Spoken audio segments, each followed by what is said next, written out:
Tu tá ligadex que o narcisista é você? Olá, eu me chamo Sal Cortesiano, sejam muito bem-vindos ao podcast que eu gosto de chamar de Sinceramente, o nosso momento de reflexão semanal e o meu diário de pensamentos. Não é isso que eu quero dizer, não tô dizendo que você é narcisista, mas eu tô querendo dizer que o narcisista finge ser você pra ganhar você, entendeu? Basicamente. Se você parar pra perceber, lá no começo, você já tinha reparado. Você já tinha visto todas as características que pareciam comuns. Tipo, não tinha muita coisa sobre aquela pessoa que você pudesse distinguir e dizer, nossa, essa aqui é uma característica definitiva sobre essa pessoa, sabe? Que diz algo sobre ela. Na verdade, você não dizia muita coisa porque você não conheceu aquela pessoa por muito tempo. De repente, ela começou a fazer parte da sua vida. E, da mesma forma, de repente, começou a ser uma das pessoas mais próximas que você tinha. E se envolver com seus grupos sociais e talvez até te apresentar a novas pessoas e começar a te incentivar a experimentar coisas novas, o que você achou muito legal a princípio. Mas aí, quando é que mudou? Foi quando você escutou que aquilo era diferente, que era uma sensação nova, nunca vivida antes, que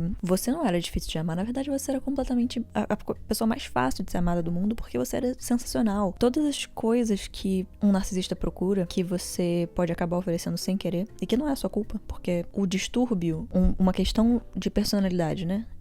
Um transtorno de personalidade ou uma questão do outro não fala sobre o que você deixou de fazer, como você deixou de ser, como você não foi amável. Fala muito sobre ele. Então, o ponto principal desse episódio é muito sobre perceber que esses narcisismos, eles acontecem como um reflexo daquela pessoa. E quanto mais genuíno você é, mais você reflete de volta que aquilo não tá certo. É por isso que narcisistas não conseguem manter uma relação durante muito tempo, porque, quer dizer, né, não posso generalizar, mas na minha experiência, pelo menos, não conseguiram se manter por muito tempo, porque sempre tinha uma quebrada, assim, sabe? Naquela imagem que foi tão construída e baseada em todos os meus interesses. E é engraçado, né? A gente se pergunta, mas eu tava gostando de mim mesma naquela pessoa, porque ela tava mimicando a minha essência, então eu sou narcisista também, por me amar tanto, por me achar tão incrível? E a minha resposta pra isso é que não, porque não necessariamente essa pessoa tá agindo exatamente igual a você. Ela tá se encontrando em lugares que estão faltando coisas em você. Então, não é que você não seja suficiente, aí ela vai lá preencher pra você, porque ela é tão legal. Não é isso. É porque não tem nada faltando em você, mas você acha que tem. Então, essa pessoa vendo isso, se aproveita dessa disponibilidade, desses espaços que você não necessariamente tá colocando ali porque você quer, muitas vezes não, mas porque foi ensinado pra você dessa forma, ou foi aprendido assim, e tá tudo bem. Você não precisa se culpar por isso. Mas é importante começar a perceber que existem sim movimentos que podem ser feitos a partir dessa percepção. E eu queria compartilhar um poema que eu escrevi sobre narcisismo e que talvez você se identifique se você já passou por alguma relação desse tipo. Narcisismo. Como se você ouvisse alguém lá no fundo de uma caverna que grita por libertação, te chama, conta histórias mágicas sobre o mundo lá dentro. Quando você se dá conta, escapa e usa você pra sair dali. Depois de se libertar, vive, mas não oferece ajuda. Já que um dos dois tem que ficar pra manter a caverna ali, que seja você. Surge de Narciso como a mais natural pergunta: por que você não gosta daí? Eu escrevi esse poema baseado exatamente nesse tipo de relação, né, obviamente, que é, assim, pra mim é uma imagem perfeita do que é o narcisismo. Aquela caverna vai cair. Quem construiu aquela caverna foi o narcisista. E se alguém sair, essa única pessoa, né, que tá lá dentro, que é ele, se ele sair, tudo cai na cabeça dele. Mas se ele conseguir convencer alguém a ficar no lugar dele, com todos os pensamentos, né, toda a miséria, tudo aquilo que intoxica a ele mesmo, se ele conseguir substituir ele mesmo por outra pessoa ali, ele consegue manter aquela caverna intacta. E, portanto, ele não se machuca. E consegue se libertar. E viver através de você. Porque você fica. E aí, de repente, começa a se tornar um discurso sobre: tá vendo o favor que eu te fiz? Olha o mundo mágico que tem dentro dessa caverna. E quando você vê, não tem nada ali dentro. Você começa a olhar e procurar por toda aquela magia que foi prometida, mas não tem nada. É escuro, é desconfortável, é apertado, é limitador, é sufocante, é claustrofóbico, mas pelo menos você tá ali. Ele te quis ali, olha que privilégio. Então, não é que o narcisista necessariamente vai ser você de tudo que você tem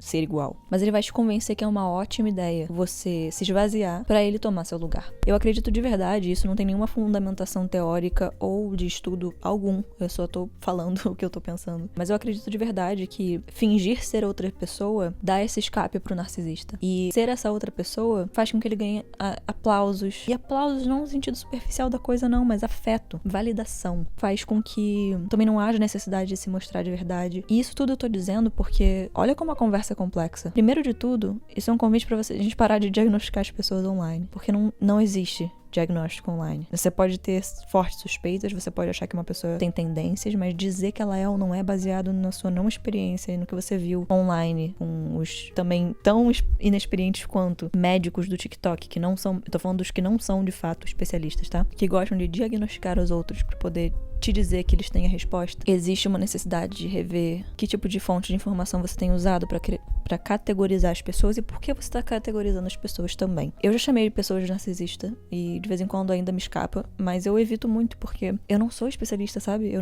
Não me cabe dizer o que o outro é dentro desse aspecto. Eu sei o que o outro fez, eu sei como o outro agiu, eu sei como me fez me sentir, eu sei se eu quero aquela pessoa na minha vida ou não, mas daí a dizer que é uma coisa ou outra, ou diagnosticar, ou tentar entender qual é o transtorno, o distúrbio, questão, não me cabe, eu acho que também não cabe a você. Até porque esse tipo de situação, ele pode se tornar muito mais sério. A caverna acaba se tornando cada vez mais apertada e mais pequena, cada vez mais apertada e menor. E é aí que você vai desaparecendo também. Quanto mais você se preocupa em entender uma coisa que nem o outro entende, seja ela tão complexa quanto o narcisismo ou não, é aí que você começa a desaparecer no outro. Porque o outro toma tanto espaço de você que não tem mais nada seu ali, entende? Até o que era seu, até o que foi espelhado pra você, já passou por ele, entende? Todos os espaços que você ocupava agora são dele. Ou só não tem mais você ali, porque você tá o tempo todo ali com ele, entende? Ou com ela, enfim, seja com quem for.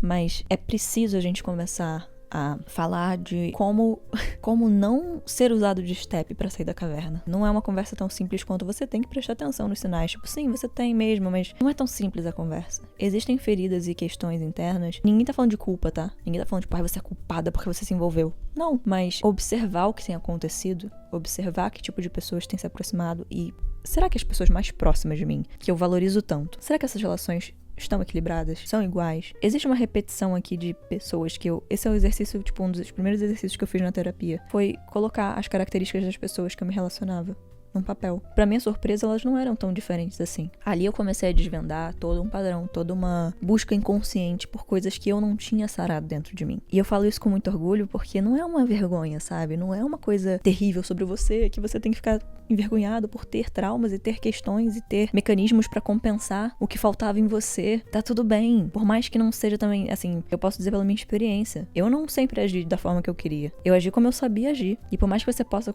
usar essa justificativa para as outras pessoas que tenham essas questões mais sérias, tudo também se dá na consequência da coisa. Se uma pessoa faz uma coisa e ela não assume responsabilidade pela coisa, não vê caminhos para evolução e para poder mudar mesmo, ser diferente, tentar sair daquele estado, então realmente fica difícil, na minha opinião, você poder dar crédito pra pessoa, porque é uma pessoa que parece não estar tendo consideração com os outros, né? Então é diferente. Mas se você é uma pessoa que tem essa consciência, que você é humana mesmo, sabe? Nesse sentido de, poxa, não foi a minha intenção e eu preciso fazer alguma coisa pra poder reverter essa situação. No mínimo, eu vou ter que ter uma conversa honesta comigo mesmo. Não é sobre, tipo, se provar pros outros também, falar, mudei, hein? Mudei, agora eu tô diferente. Tipo, não, é realmente sobre a conversa com você ser a primeira conversa a ser tida. Então, assim, como eu falei, eu não agi o tempo todo como eu queria na minha vida. Óbvio que não, ninguém vai agir o tempo todo como acha, tipo, melhor. Mas, ao mesmo tempo, eu também tive que ter a coragem de olhar e falar, poxa, eu tô escolhendo umas coisas meio erradas, né? Tô escolhendo umas coisas que não tem nada a ver com o que eu quero. Eu falei sobre como, às vezes, um certo tipo de pessoa tem a vontade de ter uma relação, mas gosta da ideia da relação. E eu gostava da ideia do caos amoroso, da inconstância, da batalha pelo amor digno. Isso tudo nada mais era do que uma compensação, do que uma distorção. Eu tava compensando coisas que eu não tava sabendo me dar. Eu tava com uma visão completamente equivocada do que era amor. E isso tudo foram coisas que eu tive que engolir. Eu tive que olhar e falar, realmente, tá meio esquisito o negócio aqui. E olha as consequências que isso traz. E aí eu comecei a ver como isso impactava diretamente a minha vida. Não era só sobre a minha vida amorosa, não. Tava vazando em várias áreas. Então, sendo você uma pessoa que passou por um relacionamento com narcisistas ou não, esse é um episódio de convite bem informal pra você talvez sentar no lugar que você tiver ou tirar um dia ou 5 minutos que seja, pra você pensar, será que tem alguma coisa que eu posso melhorar hoje? Será que tem alguma coisa que eu tô insatisfeito, que eu talvez pudesse mudar e eu não tenho dado muita atenção? O que tá desequilibrado na minha vida? Será que eu tô sentindo que eu coloco demais nessas relações? Será que não é sobre eu ser sensível demais e empática demais? Não precisa se condenar. Mas talvez seja a hora de dar uns passos pra trás ou ir um pouquinho mais devagar, sempre com muita empatia e compaixão com você mesmo, sabe? Eu não tô dizendo pra gente, tipo, colocar outras pessoas como escória da sociedade porque elas têm questões, sabe? Psiquiátricas, psicológicas. Eu só estou apenas dizendo que a gente se coloca muito num lugar de especialista, de médico, de eu vou cuidar dessa pessoa. Eu vou salvar essa pessoa. Cara, se nem as pessoas especializadas têm o poder de salvar pessoas, sem aquela pessoa querer. Exemplo, o paciente e a psicóloga. E o paciente não quer melhorar. Não quer, tudo bem, é direito dele. Mas você acha que vai ser a psicóloga que vai mudar essa pessoa? Não vai ser a psicóloga. E também não vai ser você. Então, o que eu quero dizer com isso tudo não é pra gente ficar colocando um discurso de narcisistas são, tipo, todos são narcisistas e todos têm que... Não, mas não necessariamente, né? As pessoas são mais complexas do que isso, né? A gente também saber a hora de... Peraí, isso não é meu lugar. Não é meu lugar entender o que tá acontecendo com você, se nem você entende ou se você também não tá disposto a entender, sabe? Então eu acho que isso pra mulheres empáticas que passaram por relações tóxicas é uma coisa importante a se pensar. Então eu te convido a pensar nisso. Que papéis você tem ocupado que não são seus? E não porque você é a babaca que quer lá, tipo, ocupar um lugar que não é seu e tomar pra você. Mas porque existe essa compensação, existe essa vontade de preencher alguma coisa. O que tá sendo preenchido? Esse foi o início de todo o meu raciocínio quando eu comecei a desvencilhar de relações tóxicas, quando eu parei de alimentar amizades desiguais. Tudo começou com esse pensamento de não preciso ser melhor do que ninguém ou qualquer coisa assim, mas o que tá rolando aqui?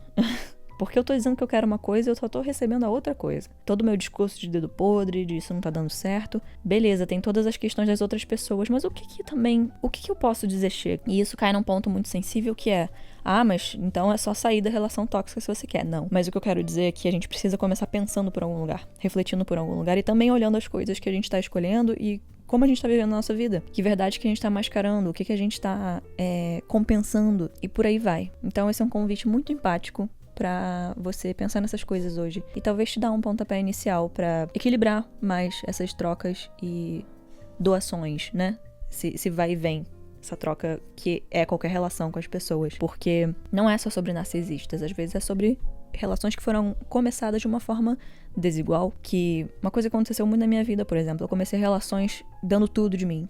Muito rápido. E não porque eu não me arrependo não, sabe? Tipo assim, eu aprendi que não é o melhor caminho. Mas eu não preciso me mudar por isso. Eu vou continuar sendo a mesma pessoa. Só que eu vou ter muito mais cuidado em quem que eu chamo de irmã, em quem que eu chamo de amor da minha vida, entendeu o que eu quero dizer? Não vai ser tão rápido. Vai ser uma coisa construída, porque as coisas levam tempo. Então esse imediatismo de achar que todo mundo que já chegou na sua vida é a pessoa, sabe? Não é, porque você não conhece. Por mais que pareça, tem que ser com calma. Não tem jeito, porque coisas reais, amigos de infância que você tem. Você não tem esses amigos desde ontem, você confia com todo o seu ser, porque justamente você já conhece a sua vida toda, né?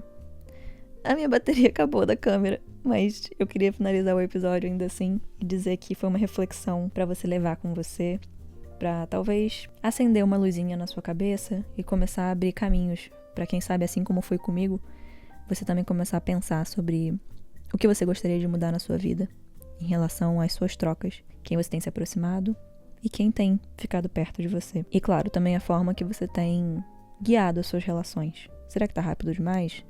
Será que tem coisas a se pensar? Será que não é bom dar um tempo a mais? Quem você tem chamado de melhor amiga, de amor da sua vida, e por quê?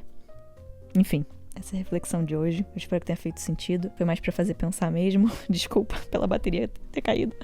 Juro que eu tentei. E eu te vejo semana que vem, quinta-feira, às 9 da manhã, com mais um episódio de Sinceramente.